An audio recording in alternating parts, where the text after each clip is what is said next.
going to what I want to speak about today, boy, do we measure a lot, and do we work on a lot with our players.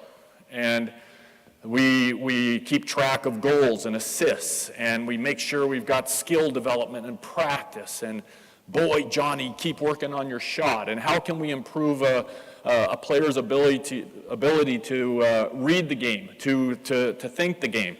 Boy, Mark Fitzgerald was here this morning, a guy that worked for me with the Marlies and now works with our organization with the Ducks, speaking on strength and conditioning. But we measure all this stuff. Boy, what's your corsi? What's your WOWY? What's your how many goals and assists? So whatever it is, we're measuring all this stuff. But the one thing that's hard to measure is character and leadership. And you can't have one without the other. The character comes first, and then the leadership usually follows right behind. And I sometimes worry that we're looking the other way on it. We're looking the other way. Boy, that kid's a really good player. He's a negative influence in our dressing room, but oh geez, he might score 3 goals tonight. Or he shows up late for practice, or whatever it is. There's no character, there's no leadership, but we look the other way because maybe he's a really good player. And I also wonder, are we doing enough to develop our young men and our young women in this game, in this department? And how can we do it? It's hard, right? Boy, I can show you how to pass the puck, or I can maybe show you how to track back through the neutral zone to angle a guy to the boards into the bad ice so they can't get a chance. I can show you a really fancy face-off breakout that you'll get in and get set up every time. But how do we teach character and leadership, and what does it mean, and how do we explain it to our players, and how do I explain it to my daughters?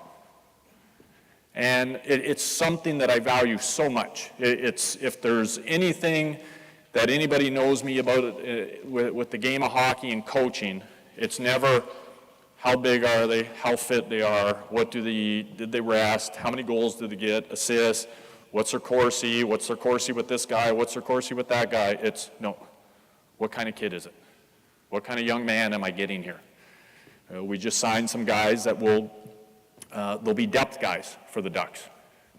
We signed them, and I was on the phone next day, making my calls around to the network. Hey, what kind of guy is this? Good guy? Do we have some character? Do we have some leadership? So what I want to do is I want to go through basically how I view character. And hey, I'm not saying I'm right. This is what I believe. It's what I believe. And I'm sure you guys have maybe some different beliefs. Maybe it's a tweak on something that I believe, and that's great. But this isn't about being right or being wrong. This is about maybe opening up our minds. And a lot of times when I hear other people speak, it strikes a chord. It strikes a chord. This morning, is everybody from here? Anybody go do that grouse grind around here? Yeah, I ripped up there this morning with my buddy. And I'll tell you what, that grouse grind, I think, saved me after I got fired in Edmonton, because we moved over here and I grind every day, trying to get rid of the anger and all the other stuff that comes with getting fired.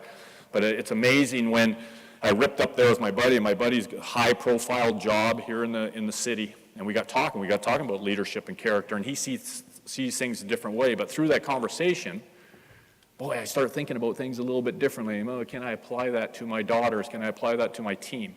And that's what this is more about, guys. I'm not saying, hey, this is it. You don't know what you're doing. Make sure you write everything down. Just it's more of a thought process. So get started here. Number one, you want to, for me, I'm the leader of our team. I'm the leader. And it's not a come in and stomp my feet leader, but I'm fully cognizant that when I walk in the room, because I was a player, that when the coach walks in the room, everybody goes, hey, the coach just walked in the room. And they're watching my every move. What kind of mood am I in? All these different things. So it's up to me to create the vision, but more importantly, uphold that vision and uphold the standard, starting with me.